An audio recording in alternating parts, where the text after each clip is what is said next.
Miraculously, God revealed an army from heaven to transform one man's life forever. Faith read him. In the 3rd year of Jehoiakim, king of Judah, the ancient city of Dothan stood under a veil of dread. The mighty army of Aram, intent on seizing the renowned prophet Elisha, encircled the city with their glinting swords and menacing armor. Fear gripped the hearts of many within, for Elisha's revelations had thwarted their every ploy against Israel, illuminating paths of destruction that lay before them. Among those seized by fear was Elisha's servant, a young man whose spirit quaked at the sight of the formidable host outside their humble dwelling. With anguish etched upon his brow, he approached his master, gripping the fabric of his tunic as if it could shield him from the terror that surrounded them. Trembling, he asked, "Alas, my master! What shall we do?" His voice, a fragile whisper, held the essence of despair. Yet Elisha remained steadfast, his eyes fixed resolutely upon his servant. "Do not be afraid," he reassured, his tone gentle yet firm. "For those who are with us are more than those who are with them."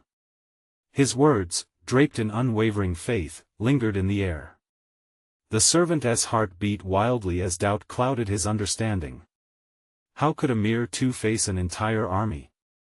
In that moment of uncertainty, Elisha turned his gaze heavenward, invoking divine intervention with a humble prayer. "O Lord, please open his eyes that he may see." Suddenly, a majesty painted the heavens, and the servant's eyes were opened. The mountains around them blazed with supernatural splendor. An army of horses and chariots of fire, shining like the sun itself, stood vigilantly around Elisha. Awe washed over him as he beheld the breathtaking sight that braced the divine forces at their side. As he stood in reverence, fear began to dissipate, replaced by a surge of hope. The truth of their reality unraveled, a truth far greater than the impending darkness of the Arameans, for the sovereign power of God prevailed even in the direst of circumstances. Elisha, emboldened by the transformation in his servant's heart, moved with purpose. He stepped boldly toward the door, ready to confront not only the enemy but the shadows that fear had cast upon their minds. Yet the tension remained thick as he prepared to lead the fearsome host into the heart of Samaria, a decision weighted with the promise of disaster or divine deliverance. Would mercy prevail against the backdrop of impending conflict? As the chariots rumbled closer to their fate, unanswered questions hung heavily in the air. The servant watched in silent contemplation, his heart racing once more with a blend of anticipation and dread. What awaited them at the crossroads of faith and the unknown? Before we continue with this incredible biblical account, I want to make sure you don't miss any of these powerful scripture stories. Click the bell icon and select All Notifications. These biblical narratives have transformed countless lives throughout history. If God's word through this story is blessing you, please like and share with someone who needs to hear about God's faithfulness today. Tell me in the comments, which biblical story has most impacted your faith journey? I'm always amazed how God's word speaks to hearts across generations. Now let's continue with what the Lord did next. As the chariots thundered through the streets, the servant stood with bated breath, contemplating the mysterious ways of God. The air thrummed with divine tension and the promise of a transformative encounter. What revelation lay ahead for Elisha, for the army, and for his own heart? He ventured into the unknown, ready to witness the unfolding of God's grander narrative. Would this moment forever alter the course of their lives and the lives of those embroiled in the battle? As night cloaked the skies, a great mystery awaited them, poised to reveal the depths of God's glory in the face of fear. As the dawn began to unfold, casting its gentle light on the horizon, Elisha stood firm, a beacon of hope amidst the chaos. His heart brimming with confidence, he stepped into the foreboding expanse that led to the armies of Aram. Would he lead them to their dissolution, or would a deeper purpose be unveiled? The dust rose in swirls from the ground, kicked up by the footfalls of the enemy soldiers advancing through Dothan. Their shouts reverberated, a deafening din that seemed to drown out the whispers of doubt still lingering within the young servant. "Hold close, my servant," Elisha urged, turning to regard the tense, resolute face of the youth. "We step into the light of God's plan. For what is before us is not mere conflict but the canvas of His glory."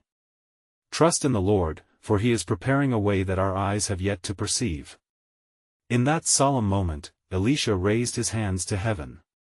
"O Lord, blind these men lest they should behold your power in fullness and the judgment upon them." As he uttered these words, the mighty hand of God moved, and a thick darkness descended upon the Aramean horde. Their eyes were veiled, they stumbled and faltered, lost in their hostile intent. "Who are you searching for?" Elisha called out, his voice ringing clear over the tumult. The soldiers, unable to see, called back with confusion, "We seek Elisha, the prophet." With a calm demeanor, Elisha approached them further, the divine assurance woven deeply into his spirit. "You are looking for him, yet he is not here. Follow me, and I will lead you to him."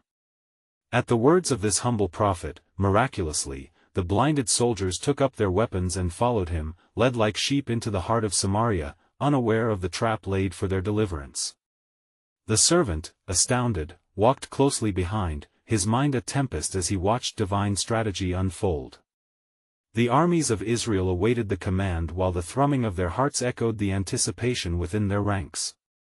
As Elisha led them into the city, his voice lifted above the clamor. "O Lord, open their eyes that they may see." In an instant, the veil of darkness lifted, and the Arameans found themselves surrounded, caught within the very gates they sought to overtake. Dread settled over them like a heavy shroud as they realized their perilous plight. The king of Israel, seeing Elisha's guidance, asked him, "Shall I strike them down, my father?" But Elisha shook his head gently, "Do not strike them. Set bread and water before them, that they may eat and drink and go home to their master." Thus, the king commanded his men to prepare a feast. As the table was set, the atmosphere shifted from one of hostility to one of unexpected grace. The Arameans, once eager for bloodshed, now partook in the bountiful provisions provided before them, a testament to the unfathomable mercy of God.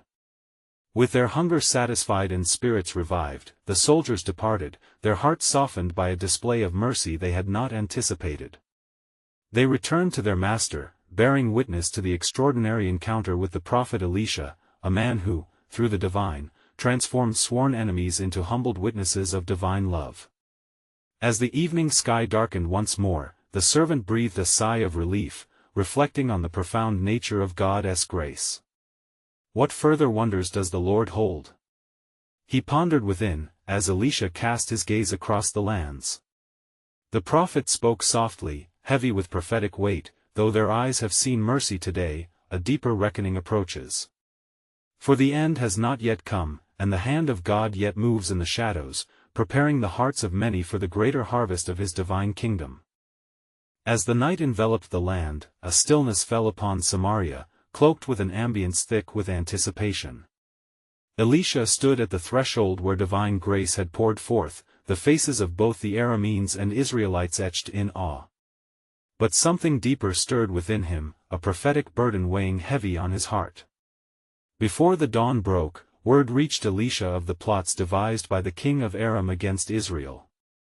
In every corner, treachery sought to ensnare the unsuspecting. Yet, Elisha remained steadfast, for he had already seen the hand of God move mightily on behalf of his people. With resolve, he sought a time of quiet communion, to ascertain the voice of the Lord amidst the rising tumult. In prayer, the heavens opened as revelation flooded his spirit.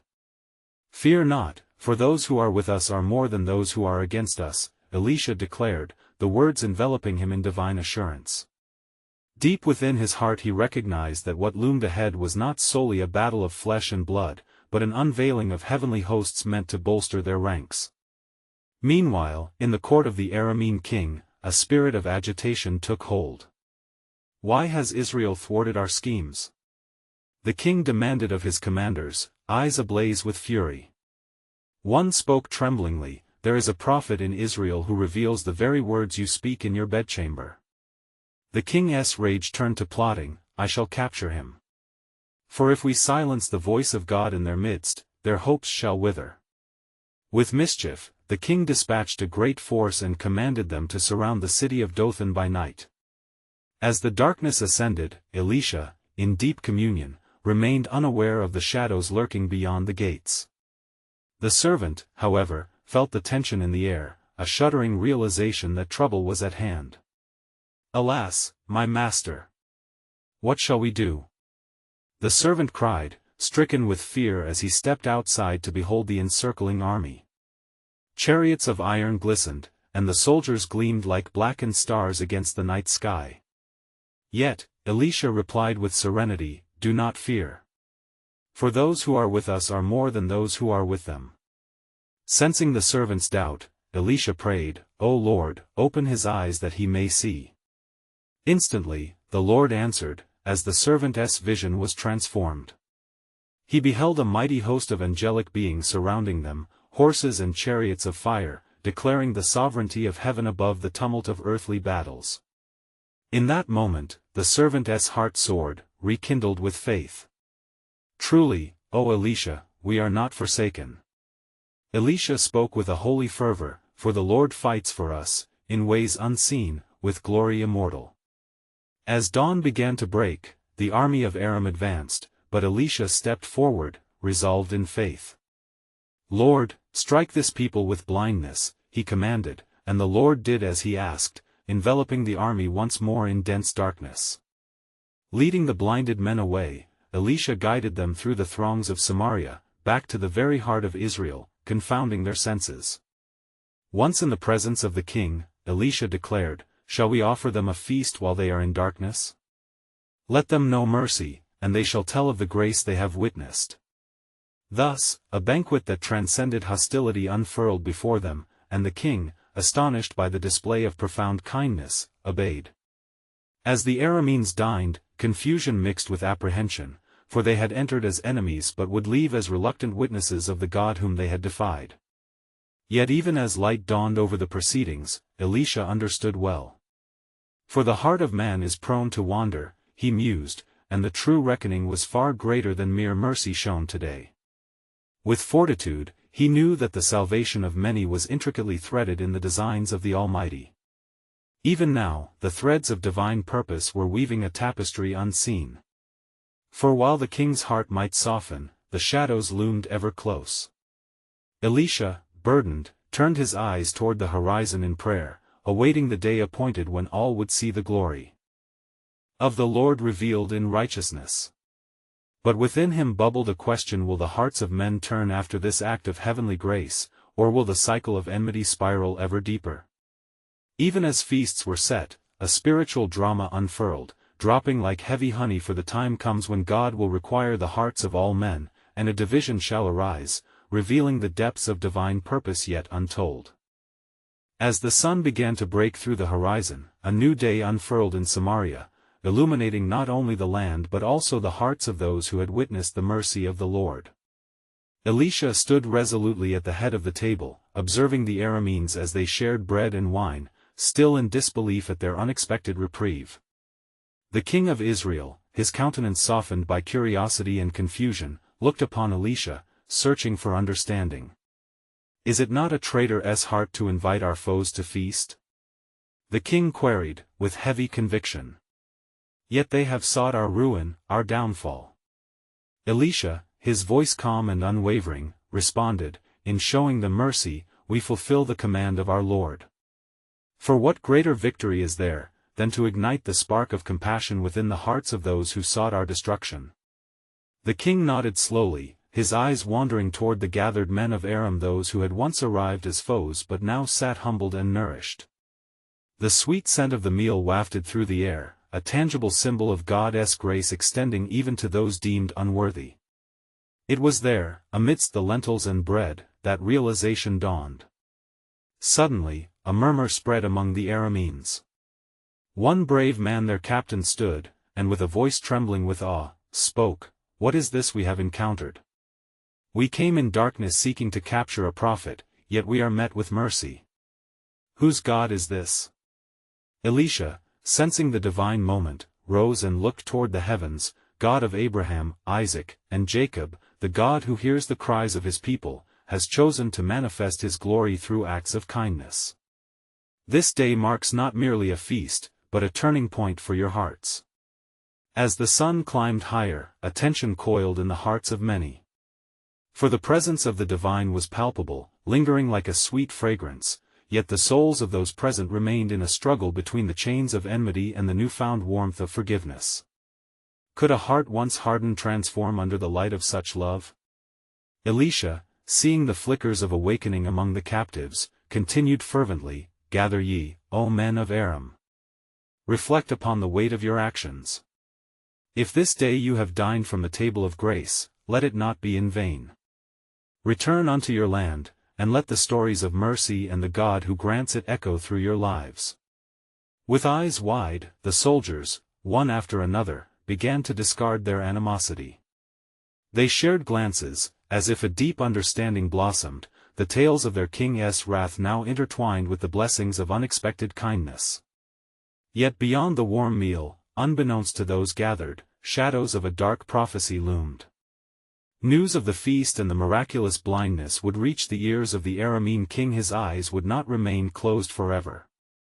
Even in mercy, the deeper strife remained, for the heart of man was fickle and often turned from the light it had received.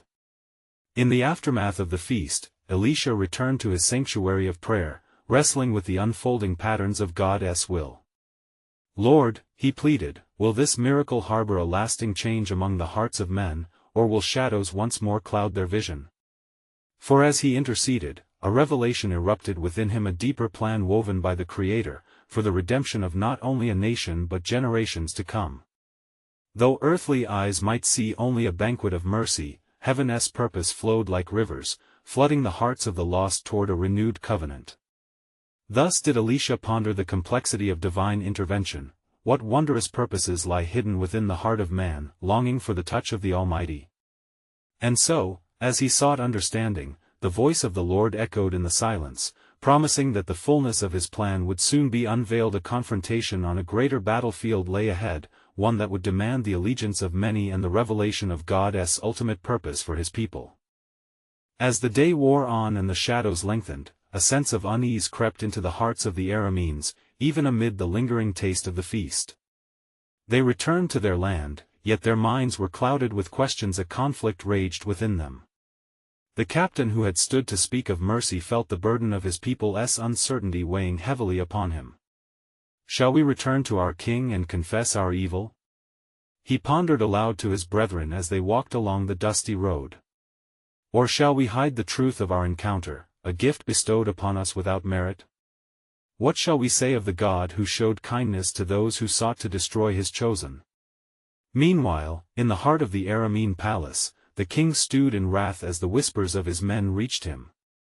A wounded pride clawed at his spirit, and he commanded that they gather before him. "Bring forth the captains," he declared with a voice like thunder. "I must know what has transpired. Speak, lest you be deemed unworthy of your lives." Cloaked in fear, the soldiers trembled before their king, recounting the tale of their blinded eyes and the mercy they had witnessed at the hands of the prophet Elisha.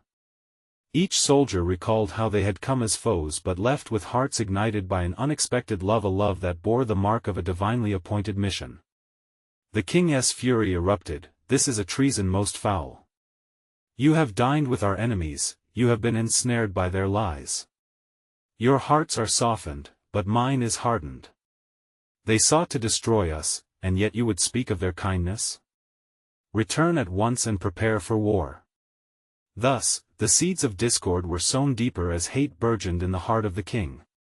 He resolved to obliterate the notion of compassion and march against Israel with a fierceness unquenched, a darkness that threatened to rise from the very depths of his soul.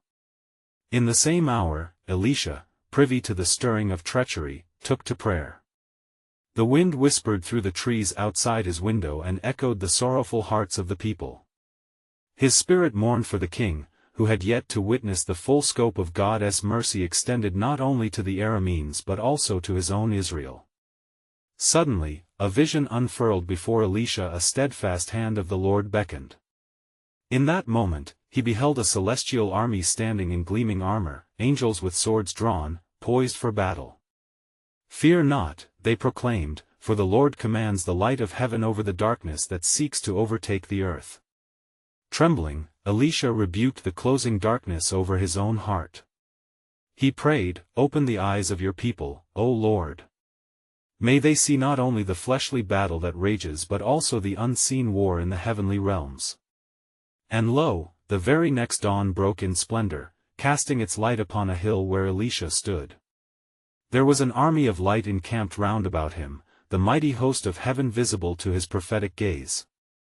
He turned to his servant, who trembled in fear, and spake gently, "Fear not, for those who are with us are more than those who are against us."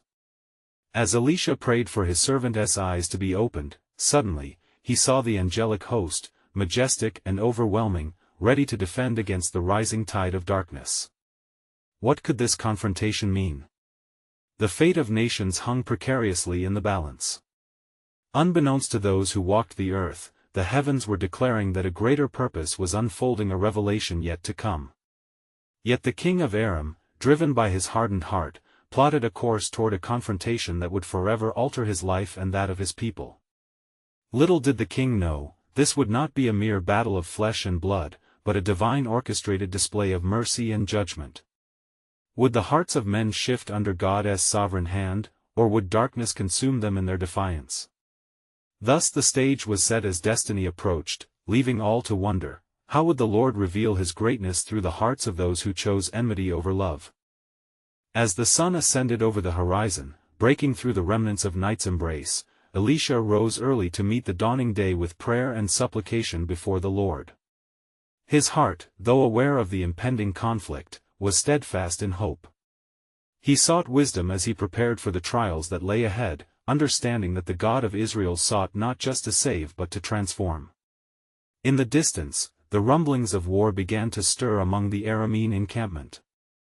The king's commands rang out like thunder, igniting fierce determination in the hearts of his soldiers. "Prepare your chariots and arm yourselves," he proclaimed, his eyes ablaze with vengeance. "We shall march against Israel and strike them as they have struck us.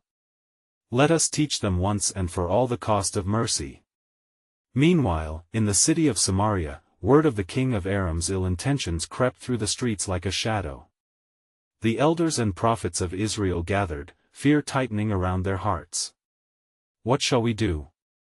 they cried, laboring under the burden of doubt. Elisha stood among them, his presence a calming force in the tempest of their fears.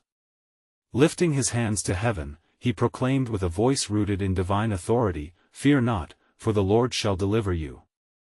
This battle is not yours but the Lord's." His words echoed in the chambers of their hearts, weaving a tapestry of faith and courage. As the sun reached its zenith, the Aramean army marched forth, a vast sea of soldiers and chariots, a testament to the king's rage. Yet, unbeknownst to them, as they advanced towards the land of Israel, the great host of heaven, hidden from human sight, surrounded them like a wall of fire, blazing against the horizon. Within the heart of the Aramean king, a sudden thought struck him. What if this choice leads to greater calamity? The captain who had experienced the prophet's mercy surfaced in his mind. "I shall not walk blindly into destruction." His heart was torn, but the pride of kings often masks the voice of redemption. Meanwhile, Elisha prayed fervently, seeking God's guidance. He was aware of the unseen conflict waging against the forces of evil, and his spirit was gripped by a holy urgency. "Lord," he interceded, "reveal yourself to them, that they may know your power and surrender to your will." As the Aramean army drew nearer, a thick cloud of divine mist surrounded them, blinding their eyes to the truth. In that moment, Elisha, filled with boldness, approached the enemy. He stood before the approaching throng of warriors, and with a loud voice declared, "You are not in the right place, nor are you destined for death. Follow me, and I will lead you to the house of the one you seek." And so, they followed him, the captain haunted by the echoes of love and mercy he had witnessed. Silence enveloped the host as they unwittingly trespassed into the very heart of their enemy, into the stronghold of Israel. In their confusion and despair, they found themselves confronted by a choice, a chance of redemption they did not know awaited them. Elisha led them to the city, and as they entered, the great walls of Samaria loomed before them. The people watched in awe as the formidable enemy, momentarily turned around by the actions of one man, stumbled into peaceful captivity instead of brutal confrontation. The prophet turned to the king of Israel, beckoning toward the captives and saying, "Shall we slay them?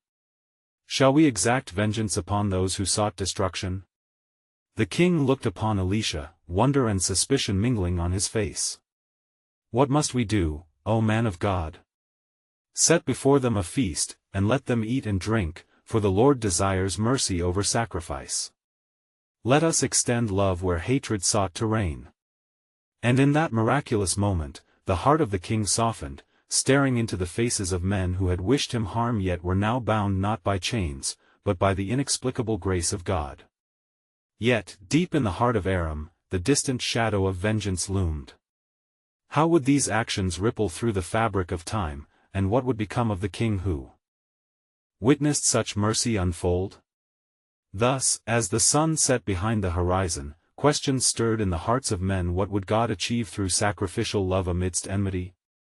Would the fate of nations hinge upon the mercy offered in a time of wrath?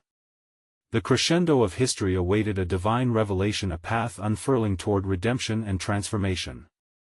As the sun dipped below the horizon, casting deep hues of orange and purple across the sky, Elisha, filled with conviction, turned to the gathered people of Israel.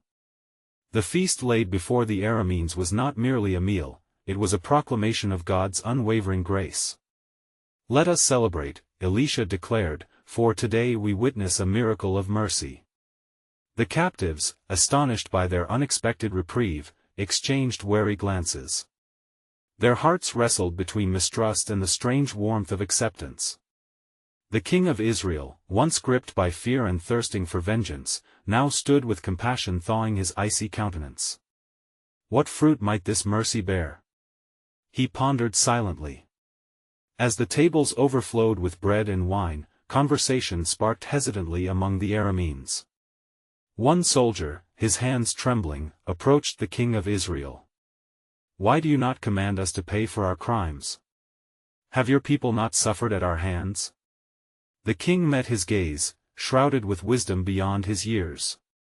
"It is in our weakness, O soldier, that strength reveals itself.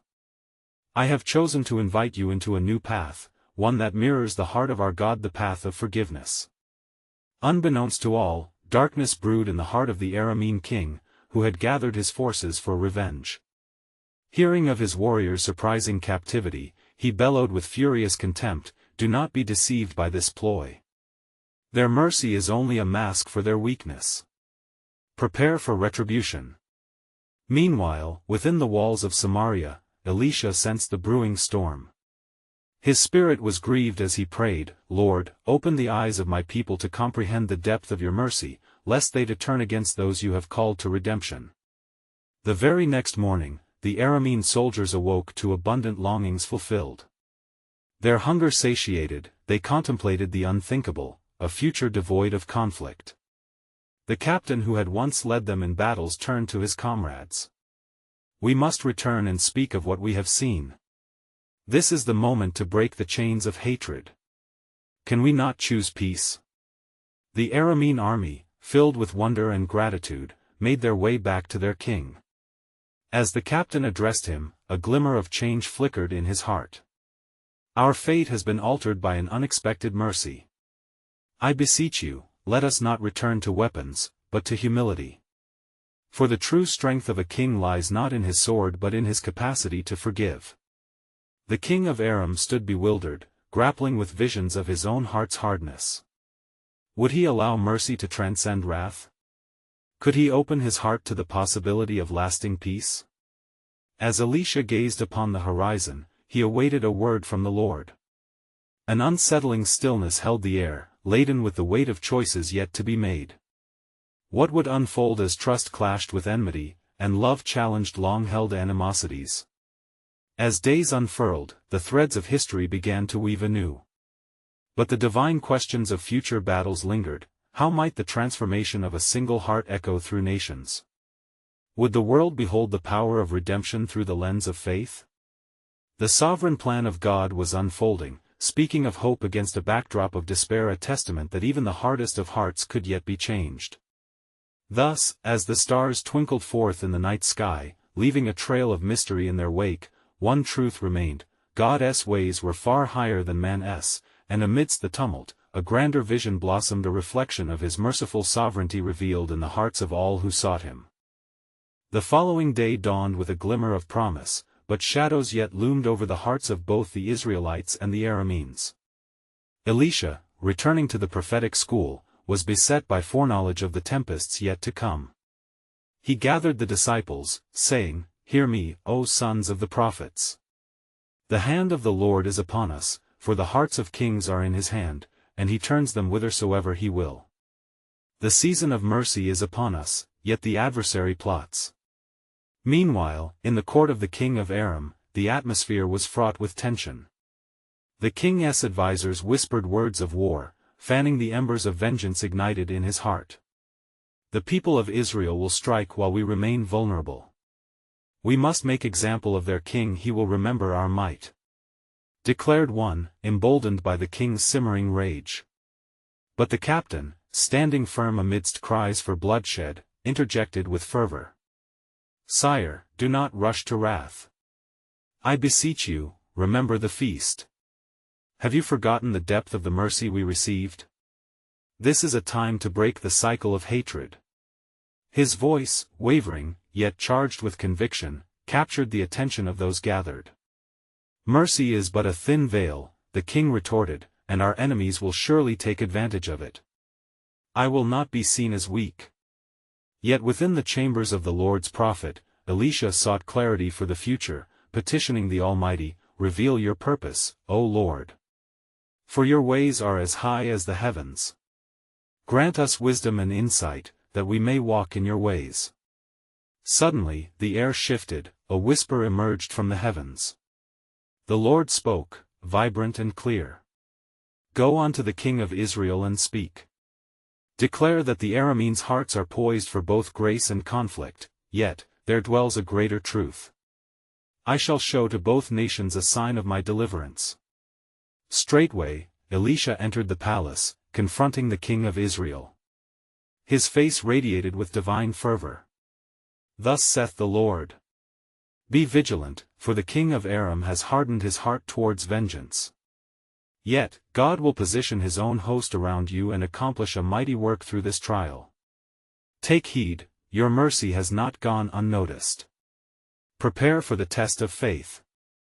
The king listened, a storm of emotions swelling within. Would he stand firm, emboldened by the God of Israel, or would he falter, abandoning the path of mercy? Faith wrestled with fear, as he replied, "If the Lord is with us, who can stand against?" Meanwhile, the king of Aram, desirous of revenge, stirred the hearts of his soldiers, yet his soul was plagued by unrest. In the shadows of his mind, doubt flickered. Had the mercy shown revealed something deeper than he had perceived? The captain's words echoed hauntingly. Under the cloak of night, as plans of attack unfolded and battle cries emerged in secret, a celestial army gathered unseen above the battlefield. The heavens brimmed with resplendent watchmen, poised to act at the command of the Almighty. On that fateful eve, Elisha awakened under the stars, feeling the divine charge in the air. He prayed fervently, knowing the Lord had sworn an oath to his people, "Arise and go forth, for tomorrow the skies will declare that the Lord is with you. Prepare your hearts, for his glory shall be revealed through unwavering faith." And there, in the stillness, a profound truth hung in the balance. What is this mercy that could ignite a war, yet lead to peace? How might the unfolding of God's sovereign plan be revealed through the choices of men? The dawn waited expectantly, for a revelation would soon come, one that would echo through the annals of time, a testimony of hope shining brightly against all odds. As night surrendered to dawn, the earth trembled with expectancy. The king of Israel rose early, haunted yet determined. He gazed out upon the horizon, seeking a sign of the Lord's assurance. Upon meeting Elisha, he found his heart fortified by the prophet's unwavering faith. "Prophet of the Most High," the king beckoned, his voice strained with both doubt and courage, "what shall we do? The enemy is at our gates, and the hearts of the people are fearful." Elisha, unyielding, stood resolute, a beacon of divine clarity amid the storm. "Fear not, for they who are with us are more than they who are against us," he proclaimed with authority. With a heart alive to the Spirit, Elisha prayed, "O Lord, open the eyes of this your servant." Instantly, a spirit of illumination swept through the atmosphere. The king's eyes widened as he beheld a vast multitude shining in the brightness of dawn. Chariots of fire and warriors clad in glory encircled the hilltops, their presence a mighty reminder of God's deliverance. This heavenly army, unseen to mortal eyes, was an overwhelming force poised to combat the adversary. In the camp of the Arameans, confusion reigned. "What sorcery is this?" whispered a soldier, trembling, as he glimpsed the radiant hosts above. The king of Aram, deceived by rage and blinded by hubris, sent his commanders to mount an assault, unaware that the heavens had already intervened. Yet the captain, who had once urged restraint, now discerned the dreadful fate that awaited them and pleaded with his king, "It is a trap. We are surrounded by a might we cannot fathom. Retreat for our lives." But the king, infuriated, refused to heed his counsel, declaring, "Wanton cowardice has no place in my courts. We will charge and crush this insurrection." Thus, they prepared for their advance, driven by pride and vengeance, unaware that they were already walking toward their doom. Above them, the skies shimmered with unspoken glory, bearing witness to the unfolding drama of faith and divine intervention. Elisha, seized by compassion, interceded on behalf of the Arameans. "Lord, I call upon your mercy. Blind their eyes, that they may misjudge their course and behold the reality of your grace." And so it was that a thick mist of bewilderment cloaked the Aramean ranks, rendering them void of clarity. They stumbled blindly toward the Israelite stronghold, seeking to conquer the very people who would be their salvation. Elisha met them along the way, a figure of tranquility amidst their turmoil. "You seek the King of Israel," he proclaimed with calm authority, "but the truth lies not in vengeance but in peace." Led by Elisha, they wandered, lost in the haze of divine intervention, until they found themselves in the city of Samaria. There, Elisha prayed again, "Lord, open their eyes that they may see the reality of your grace." Suddenly, the mist lifted. The Arameans stood before the king of Israel, surrounded. Fear gripped their hearts as they recognized their folly, their weapons lowered, and gasps filled the air. "I bid you mercy," the king of Israel interjected, recalling the words of Elisha. "Shall I slay these men? Shall I cut them down before me?" His voice trembled, for he felt the weight of divine expectation. Elisha responded, "You are a vessel of mercy. Feed them, give them drink, and send them home. For such is the will of the Lord, to turn our enemies into brothers." And so, the king obeyed. A feast was laid before the Arameans, and they were filled and sent forth in peace, bearing news of the grace they had encountered. On that day, a new chapter began, written not in blood, but in acts of divine mercy, a testimony of God's sovereign plan unfolding beneath the gaze of the Almighty. Yet, as the heavens bore witness to this wondrous act, the question lingered, would the hearts of men recognize the God who saves? What further marvels lay within his perfect will? The path of transformation was yet to be revealed. As the sun climbed high in the azure sky, a new day heralded a powerful transformation across the hearts of both the Arameans and the Israelites. Elisha, prophet of the Most High, stood resolute before the gates of Samaria, reflecting on the profound encounter that had changed the course of many lives. The feast he had ordained lingered in the air not merely as a physical repast, but as an embodiment of God's unfathomable mercy. Today, Elisha proclaimed with a voice woven with divine authority, "We have seen the Lord's hand extend beyond borders, silencing enmity with the balm of grace. Look yonder, brothers and sisters. For our God desires not the death of the wicked, but that they should turn and live." He gestured toward the departing Aramean soldiers, hearts softened and spirits uplifted by the unexpected mercy they had received. As the Arameans journeyed back toward their homeland, whispers of the encounter began to rise among them, tales of how they had sought to vanquish but were instead met with bounty and compassion. One by one, they exchanged stories, their hearts ignited with new resolve. "What manner of man is this?" mused the captain, recalling how Elisha had led them into the heart of Israel not for their destruction, but for their awakening. Let us not return as enemies, but as messengers of a new covenant. Unbeknownst to them, the walls of hatred that had long fortified the hearts of the Aramean king began to shake under the weight of the truth. As he sat upon his throne, news reached him of the unexpected mercy shown to his men. He was haunted by the possibility of a path other than vengeance. Was this not a treachery? He wondered aloud, yet echoing within him was a flickering spark of doubt: had he truly been wrong? Meanwhile, within Israel, the king stood by the waters of an inner turmoil as the council of his advisers sought battle against Aram. Our enemies plot against us, we must strike first. They insisted, their voices laced with fire and urgency. The king's mind, torn between the fervor for blood and the memories of mercy demonstrated by his own people, seemed engulfed in confusion. Be still. A voice emerged from amidst the throng. It was Elisha, stepping forward, clothed with solemnity and grace. With unwavering resolve, he drew near the throne. King, the Lord desires your heart to remain steadfast in mercy. He calls you to a higher purpose. Extend your hand in kindness, for such is the victory of our God. As their eyes locked, the king saw within Elisha not merely a prophet of Israel, but a herald of the divine will of God. What shall I do? He implored, a burdened yet hopeful spirit yearning for clarity. Elisha spoke with the weight of divine mandate: prepare not for battle but for reconciliation. For the Lord declares that those who walk in mercy shall inherit the land. The Arameans are more than mere enemies, they are souls yearning for truth.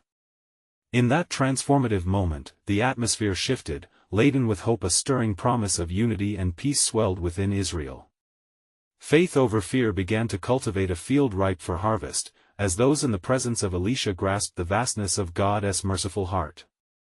At the same time, the captain of the Aramean forces, emboldened by renewed spirit, returned to his king, pressure rising within him. Sire, let us bring news of our mercy-fueled return.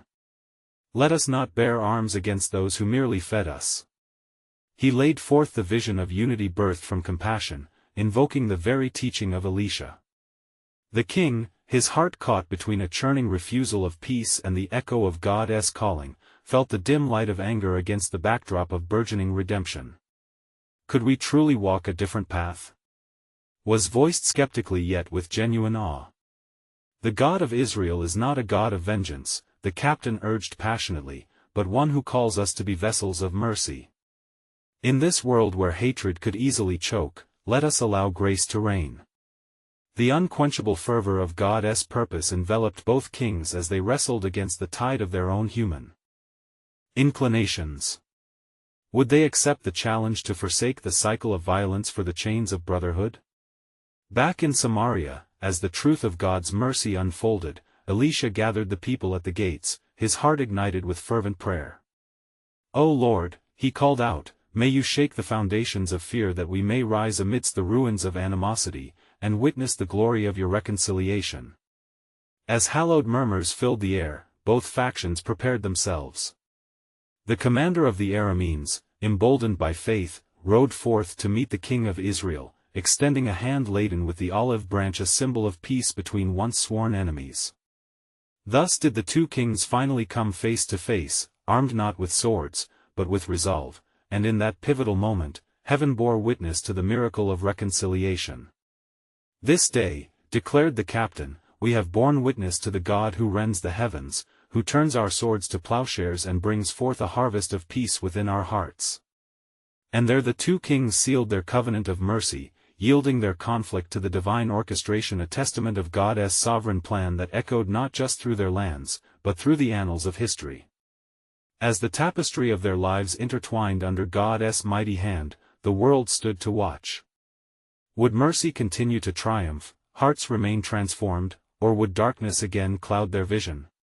Such was the challenge that would shape future generations, a living testament rooted in divine love, as history hung upon a slender thread, a grand narrative yet unfolding. And so, the call rang out across the land, a new beginning birthed in mercy, beckoning all to witness how the sovereign will of God could ripple through hearts prepared in faith. Even now, that same invitation lingers in the air, waiting for souls to respond. Now, dear friends, as witnesses of this incredible story, consider how God's mercy has touched your own life. You need to subscribe now to stay connected to God's Word. Please, leave a like now to help spread God's Word through the algorithm. Your engagement ensures that more hearts encounter this transformative truth. Comment below your reflections and share how the story of Elisha has impacted your faith journey. Each testimony serves as a living testament to God's unyielding love. And don't wait even one more second to share this powerful testimony with at least 5 friends who need to hear God's truth. Together, let us widen the reach of His mercy, inviting all into the glory of His presence. Let's spread the message of redemption far and wide.